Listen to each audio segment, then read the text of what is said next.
This is my full in-depth look at Wildfire, the incredible coaster by Rocky Mountain Construction located at Kolmården, a zoo in Sweden. This is the largest coaster in the park. The park only has 3 roller coasters. Again, it is a zoo, so rides are not the main focus, but they do have a couple of rides here and there, and Wildfire is, of course, the star attraction. It's located way in the back of the park. Takes a good 15 to 20 minutes just to walk back there. But one of the perks with this ride being located at a zoo is you probably won't have to deal with a lot of crazy lines because the crowds are going to be very dispersed. Because there are so many families looking at the animals, it makes riding Wildfire over and over again a lot easier. I rode this coaster 17 times in one day. And that is for 2 reasons. One, because there really was nothing else that I really wanted to ride over and over again. So it made marathoning Wildfire easy.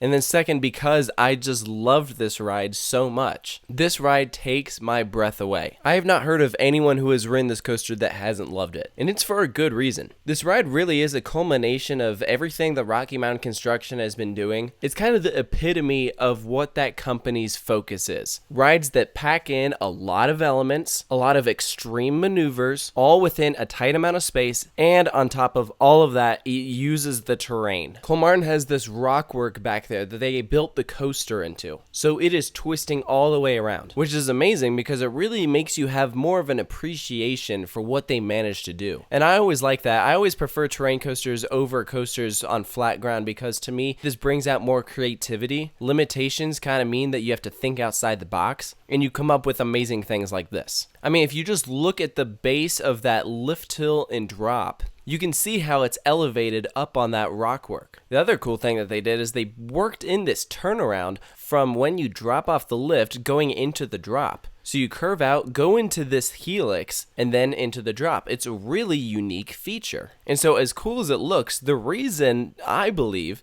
why it does that is because this coaster gives one of the greatest views of all time at the top. Kolmården is located right up against the water, and so when you crest over the top and go around that turnaround, you get a 360 view of all of that landscape. You see all the gorgeous trees, the picturesque water. It is stunning. And they really had to do that because, I mean, think about it. You have the lift hill facing actually away from the view. And so they knew that some people wouldn't be maybe big fans of that. And so working in that turnaround was a stroke of pure brilliance because it's like, oh, look how pretty that is. Wait, we're going over this drop. Ah. So that was really smart, actually. Another thing to mention is that this coaster actually uses that same type of lift structure as Goliath at Six Flags Great America. It has that see-through feature because part of it is made out of steel and part of it is made out of wood. The turnaround has a wood structure, while the lift hill and drop has a steel structure. And that gives it a really cool look because it's see-through. You can see that it's only being held up at certain points. So this ride just looks totally freaking awesome. So let's kind of walk you through the experience of going to ride this thing. So of course you have that iconic entrance sign you're going to walk under, leading into this station, which looks like this giant shed building because it's essentially a sawmill like workshop area.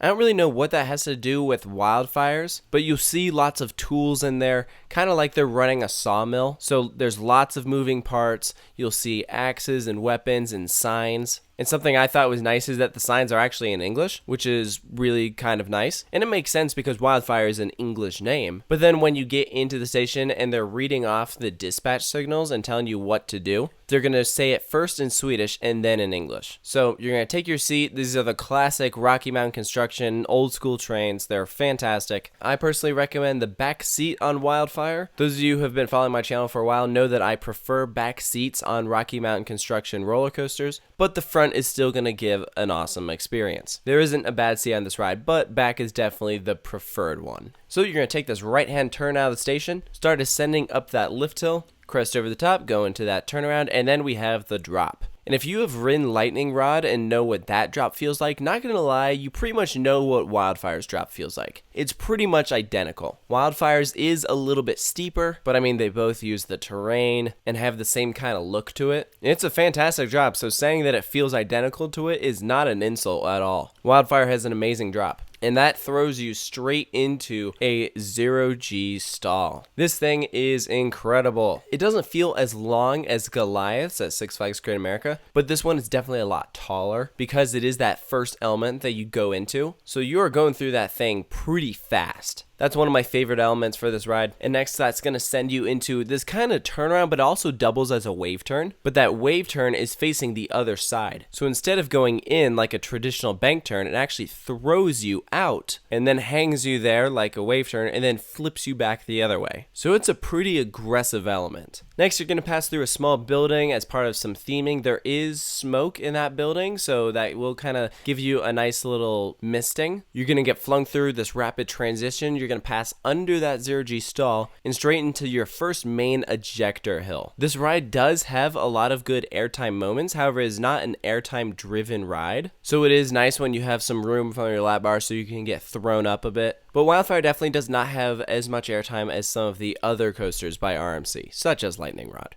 After that airtime hill, you have a bank turn, and then your second inversion. This is a 0G roll, and what's cool is it actually starts up on the rock cliff, and then by the end of the element, drops you down to the bottom. So that's the kind of stuff that I'm talking about that is just so cool. You lay low to the ground, another crazy transition. Pop back up over on top of the rock wall, crest all the way down past the station, and then we have our third and final inversion, another 0G roll, and then we have this helix-like element but actually pops off at the top, drops you down back to the bottom of that rock cliff, and then to end it all out, we have some rapid-fire S-curves, and then you hit the brake run. This ride is long, and there's so much to take in. I don't know if I even have a favorite element on this coaster. It's all just so good. That being said, though, my first ride was a little bit underwhelming, and I'll say that because when I first rode it in the morning, it hadn't quite warmed up, so that ending from where you drop off the rock cliff going into those S-curves, it felt like it was going a little slow, and so for that I was like, oh, it actually lost some momentum, which is kind of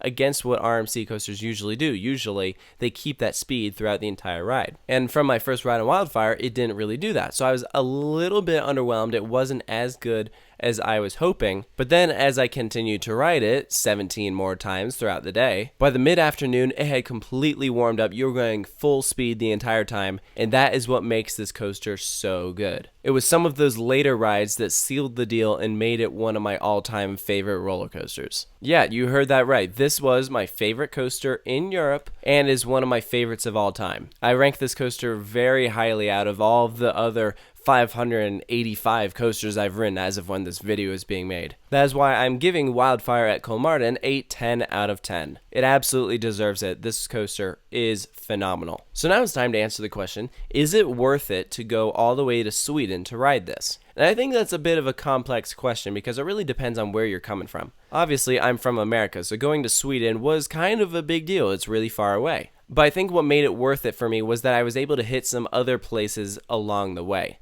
I wasn't going just for Wildfire. So as much as I want to say, yes, you should absolutely go out and ride this thing, I think if you do so, you should definitely plan on hitting some other stuff while you're out there, just to make it even more worth it. You know, make it a Sweden trip. You got Grönalund in downtown Stockholm, probably an hour and a half away. And then from Kolmården, you got another 4.5 hours to Liseberg. So turn it into a trip, and there you go. If that were the case, then I would say, yes, it is absolutely worth it. But for those of you in America that maybe don't have the funds to go out to Sweden to ride this coaster, I'd say the ride I'd most compare this to is Lightning Rod, and I personally prefer Lightning Rod over Wildfire. So if you've ridden that and don't have the ability to go out to Sweden, I don't think that it is the end of the world. Because, at least in my opinion, you will have already ridden the better ride. But I would say add this coaster to your bucket list, for sure. If you're a coaster enthusiast, I would say at some point in your life, try to go out to Sweden and ride this thing. But that's just my opinion on Wildfire at Kolmården. Let me know down in the comments what you think of this ride, if you've ridden it, if you're hoping to one day ride it. You can let me know all that down below. Of course, make sure to subscribe if you haven't already.